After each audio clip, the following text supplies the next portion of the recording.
Next one, Blizzard reveals the next 6 Dragonflight patches. We now know what Oh, and of course is by Bellular.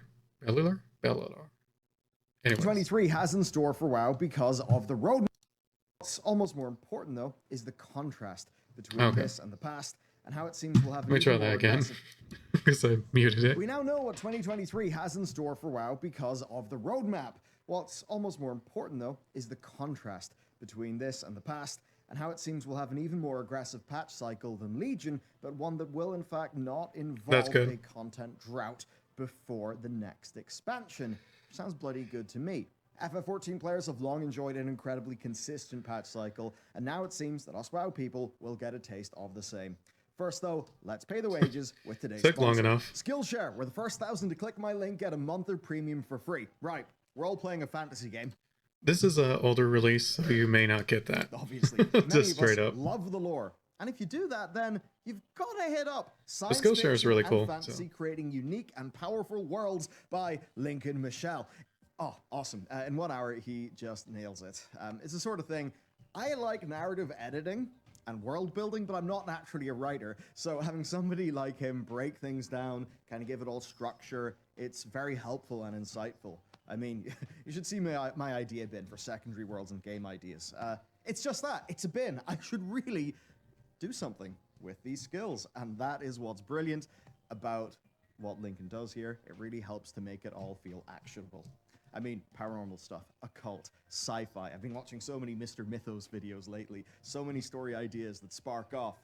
Even writing a small story, the sort that maybe back in the day would have got into amazing stories, that would be awesome.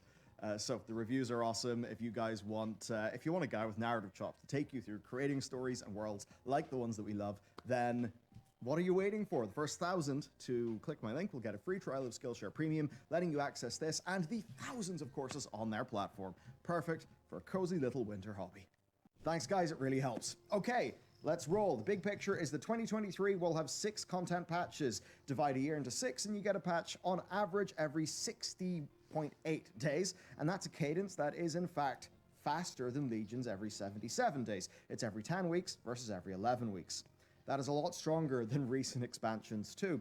But before we dive into that, let's examine what's coming up for the... It's really going to be what's in the patches is what's going to make or break it. Like the patch, like when they release it doesn't really matter as much. I mean, obviously to a degree, because you don't want to get too far between each patch, because otherwise there's nothing to do. But game. So it's not good. 0.5 first contains the Trading Post, White and Grey Armor Transmog, and surprisingly, Primalist Tomorrow. Really looking forward to the Trading Post. Whatever that is. There is a new PTR build for this patch, but there's not new Primalist future subzone content, so I guess we just haven't seen that yet. Either way, though, yeah, sounds neat. After that, then, 10.0.7 will drop. It'll have the Return to the Forbidden Reach, Human and Orc Heritage Armor quest lines, plus armor, and then that seems pretty interesting. Updates. And to me, that's quite big. So first up, they've tied many mysteries to the Forbidden Reach. It's the sort of thing that will lead us directly into the patch 10.1 storyline, reveal more about Neltharion, Old Gods, and Iridikron. I mean, if Iridikron was perhaps so worrisome that Neltharion actually gave into the Void Energy, then maybe there will be some sort of interesting lore there. Gameplay-wise, the Forbidden Reach is going to be a max level, like outdoor gameplay zone, so that's also pretty neat to see. And VP Holly Longdale said that by the end of this storyline, it will be obvious where our next patch will be. And I do take that as them really wanting to ensure that the story is clear in-game, which I do like. Also, holiday updates are really... I didn't know there were like secret bosses like that in that beginning level. For years and years and years. So if they can slowly, as time goes... I didn't even think about that when I did my playthrough, is it actually really explores that area. Actually fix those up. That's really good. I mean, literally multiple like WoW wishlist videos that I've done in the past have contained that, and it's nice to see it's now seemingly a priority. Then 10.1 is our next big content patch. It does contain what you'd expect. Season 2, new Mythic Plus Dungeon Pool, new raid, new zone, UI improvements, and profession updates. So it's nice to see that they're not slacking on the UI updates. I should say as a side note, the 10.0.5 PTR data mining does suggest that we'll be getting editable XP bars, bags, and micro menu. So that's really good, especially the XP bar. The XP bar is just freaking awful right now. But that is at least good. As for and you couldn't get it. Like, there's no mod, the earliest add-on that I've seen that could do anything about it, and that's like the big issue because I had to get bartender for my bags. The profession updates, look, it's hard to know what that means because that could be just another rank of crafts. It could be an update to secondary professions or even an archaeology rehaul. We just don't know yet. The second half of the year then looks much the same. We have 10.1.5 dropping in the summer with a mega dungeon, new world events, and then content and system updates. In interviews, they have I haven't actually played the other mega dungeons, so that'd be interesting. alluded to archaeology being revamped and also a new mage tower-like feature coming in this expansion. And I think as we go through this roadmap, you can see that there are obviously loads of opportunities and spaces for content like that to be slotted in.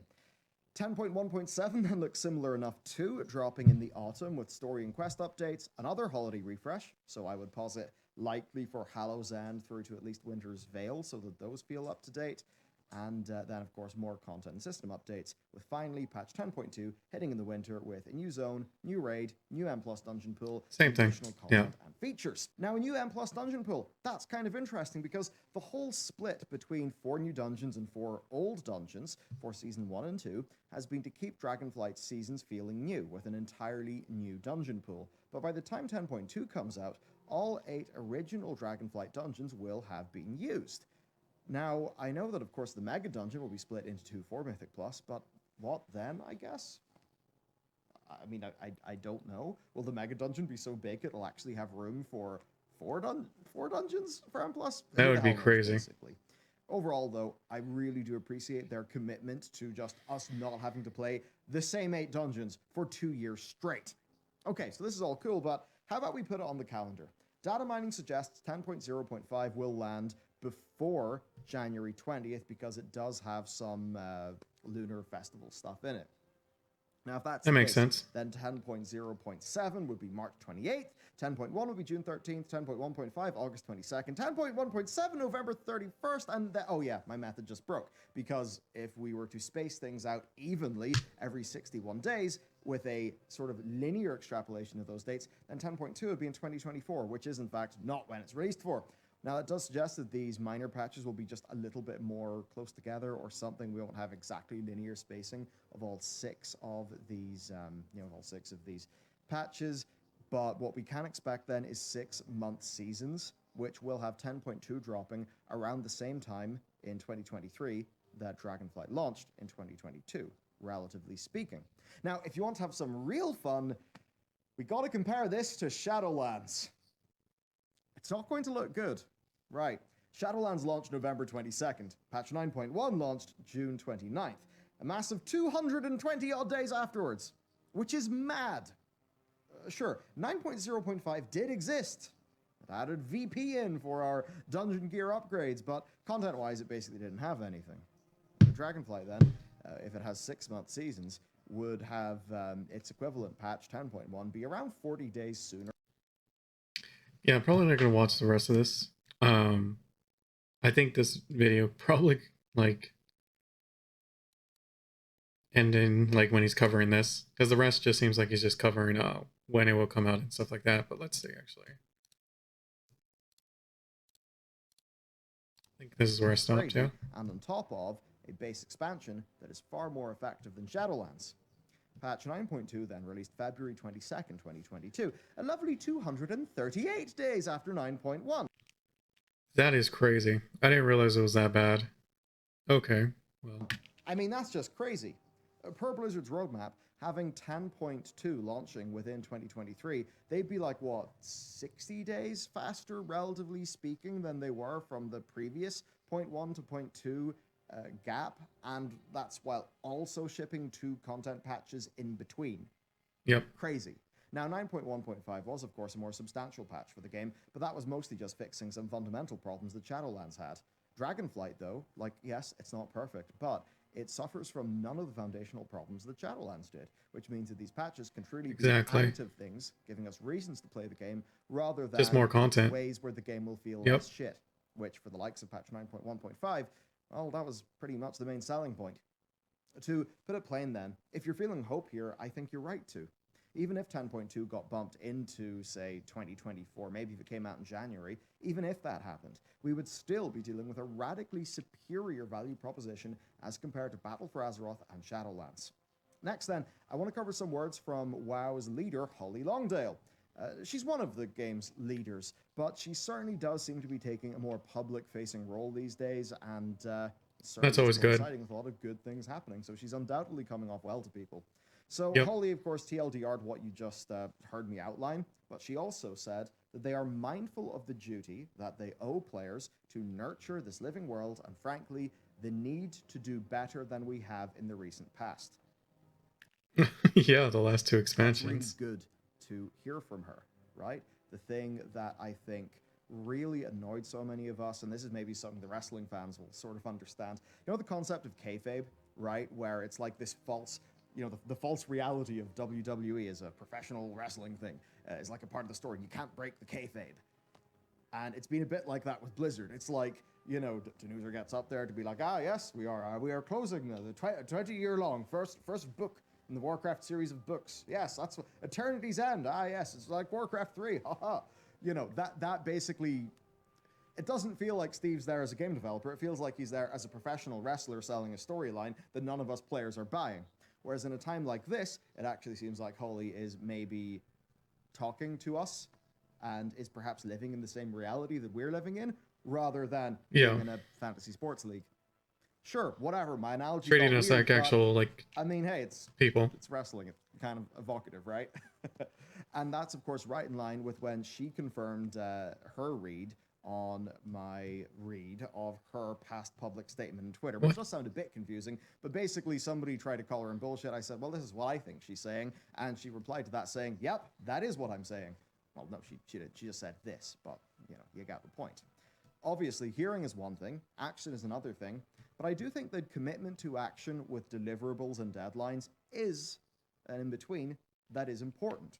Now, they do give the disclaimer here that things will evolve based on feedback. Holly said that herself, and the times and dates may change. Obviously, I think we do understand and expect that that sort of thing can happen because software development is a nightmare. But I think what many people need to see, though, is that Blizzard have a plan.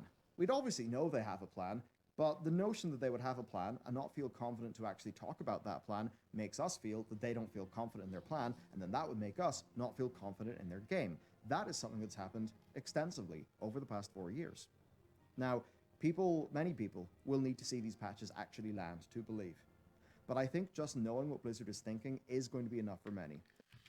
Well, yeah, that's going to be the case, in general, and not people who give a damn about, these content things. Because let's be fair, I don't think a lot of people actually read this stuff. But if the game itself, the content patches and, how the game plays and stuff like that, that's going to speak a lot more than any of these, platitudes from anyone at Blizzard. So, they can say whatever they want, but the game's going to speak for itself. Especially for somebody like me, who pretty much loves what they shipped with Dragonflight. And because I really love what they've shipped with Dragonflight, I'm now feeling... Overall, Dragonflight to me is just a way better expansion. Far more willing to give them the benefit of the doubt and to think, okay, they're actually going to back up their words. Because in recent times, they actually do have a good track record of backing up their words. And that's nice. Here's another quote from Holly. I don't want to spoil everything, and I'm confident there are at least a couple of surprises coming along the way that no one is expecting. And some of the details simply aren't decided yet because your feedback will help shape exactly what we prioritize in these updates. That is going to be really telling. That to me, if that turns out to be true, I am really, really, really looking forward to the next expansion as well. Now, when she said that, I just thought, right, the idea that there's things that we maybe are not expecting, because there's two things I'm expecting. And in fairness, it's because they've led me to expect those things. One of them is the archaeology revamp. The other one, of course, is a Mage Tower-like experience. These have both been heavily alluded to. So, that we could have, in addition to normal content patches, more stuff like that is really good. And given that the game is expanding in a more evergreen basis, I'm just more interested to see what a content patch could be, because now I'm getting the feeling that a content patch isn't going to be something that will be immediately thrown into the bin when the next content patch comes around. How many of you were playing Korthia when Zereth Mortis came out? Probably not that many, and I mean... Yeah, I never played Korthia. Ouch for those of you who did, but hey, I get it. We've got to get those mogs. When I think about this overall then, looking at what they've announced, so we've got the trading post. That is obviously is a form of a retention mechanic, but for most players of the game, I'm actually looking forward to that. A few more things to do in a month, and they'll be able to get some cool rewards. Just unlock some cool transmogs. We then see a pretty decent set of holiday updates. So that's all evergreen stuff, along with the UI updates and the profession updates. All of this makes me think, right, not only are they continuing to build Dragonflight, but they're also continuing to build World of Warcraft. And that's what I need to see. Overall, then, I think Holly's doing great. It's obviously not all her, but it does seem that maybe she's taking more of a role. They actually did a leadership reshuffle on WoW and Warcraft, and perhaps it's one of those things where people were perhaps just spread too thin. So whatever's happened, maybe it's been good there.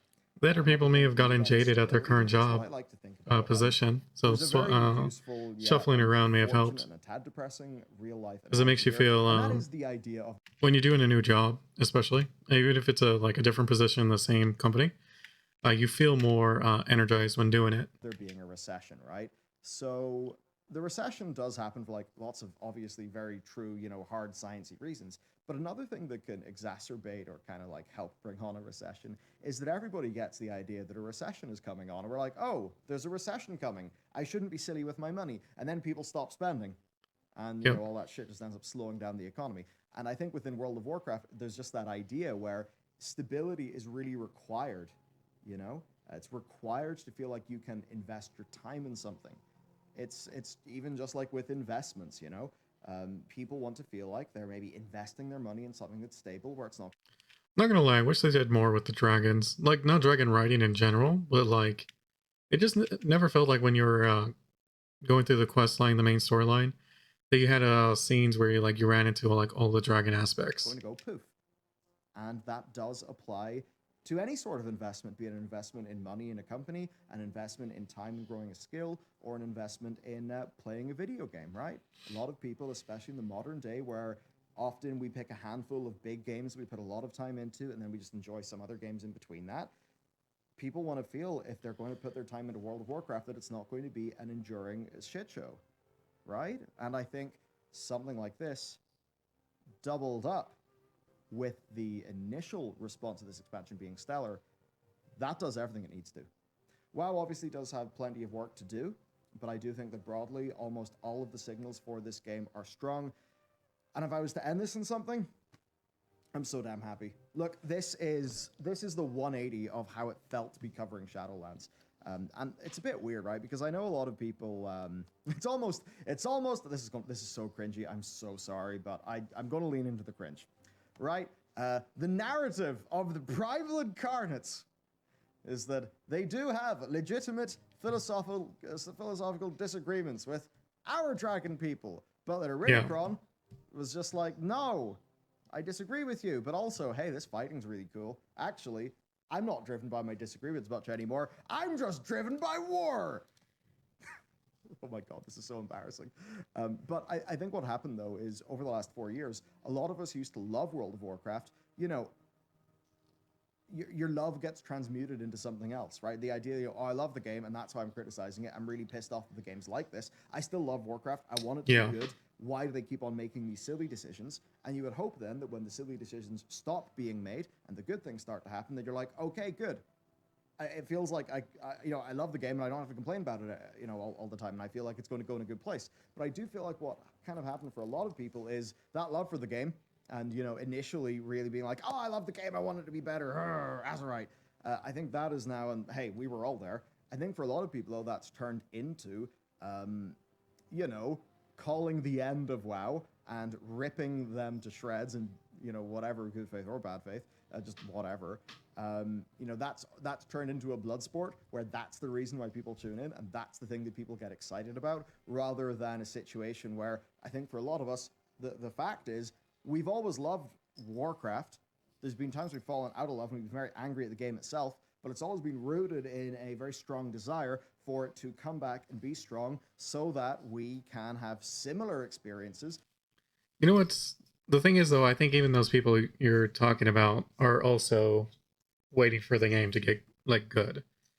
And they still may talk crap, but the fact is like I just have a really like to me at least it makes more sense like okay, they're not exactly waiting, but if the game does get good, like Dragonflight is W's across the board and then the next expansion comes out and it's also W's across the board, like they will like okay fine I'll give it a try. Like I think they just are the more hardcore fans that ended up feeling like they were burnt extra crispy from all the stuff that's happened To the ones we had when we were maybe a bit younger. And that's what I would say. I'm having a similar experience. I'm playing the game, not exactly how I used to play it. It fills a different role in my life, but it is a broadly analogous experience to when I was playing WoW and really having a fantastic time. And that makes me really happy. You know, I've got what I want back. I think a lot of people yeah are getting what they want back. And when we look at all the little quest lines, holiday updates, world content updates, things that seem to fall outside of M Plus and Raid, that seems really nice for really a large number of people. So honestly, this flat out could save WoW. 6 patches in a year that are all content instead of what 9.0.5, which barely counts, and 9.1.5, which is a oh dear we fucked up, we need to undo our fuck ups patch. Yeah, that's night and day. I've always tried to call things as I see them. That's why I've torn them to shreds. I'm going to continue to call when they things needed as it. I see them, Yeah. And when I do that right now, I'm saying that I see stuff that looks fantastic, and I think it's brilliant. Yep. That's how it is. I'm always going to try to stay real with you. So here's to, I suppose, World of Warcraft having a very successful, content-rich 2023. It makes me feel more excited for the future. And Yeah, I mean, I'm always gonna try other games, but like WoW is like the game that really got me into MMOs. I mean, just man, broadly, pretty damn happy. Pretty damn happy. And also, pretty happy that I can really spend a lot of time in the game, a lot of time in my character, and where I won't have to just, you know, get burnt out with the game or be like, you know, Yeah, just having okay, fun. this is fun for a month and I'll have nothing to do. Why do I even bother doing this when I could just play other games instead? So this is fantastic news. I mean, there's nothing wrong with doing that as well. Like, you don't have to do everything that WoW has to offer. Just do what you like to do and play other games in the meantime. This is like the Like, if you like Mythics, just wait till they release more Mythics. this is one of the things that they needed to save the game, and they're seemingly doing it. We'll have to see if they deliver and everything, but man, times are looking better. Much. Like, Shadowlands, man. Like, Let it was me know what bad. you think. I'll see you next time. And also, so far, they haven't really done anyone really bad in terms of the story. So, I don't know. It's looking better. Like, Chromie and stuff. Like, the stuff they did with Chromie with that last quest line for the Bronze Dragonflight was actually really interesting. I hope they do more with that, like, kind of stuff where it's, like with the green Dragonflight as well. All right, so that was Blizzard reveals the next 6 Dragon patches. I have hope now. I think a lot of people do, and I know it's like copium, but it's a I don't know. For me, it's copium, but it actually makes sense copium. You know what I mean? Versus like the previous ones. So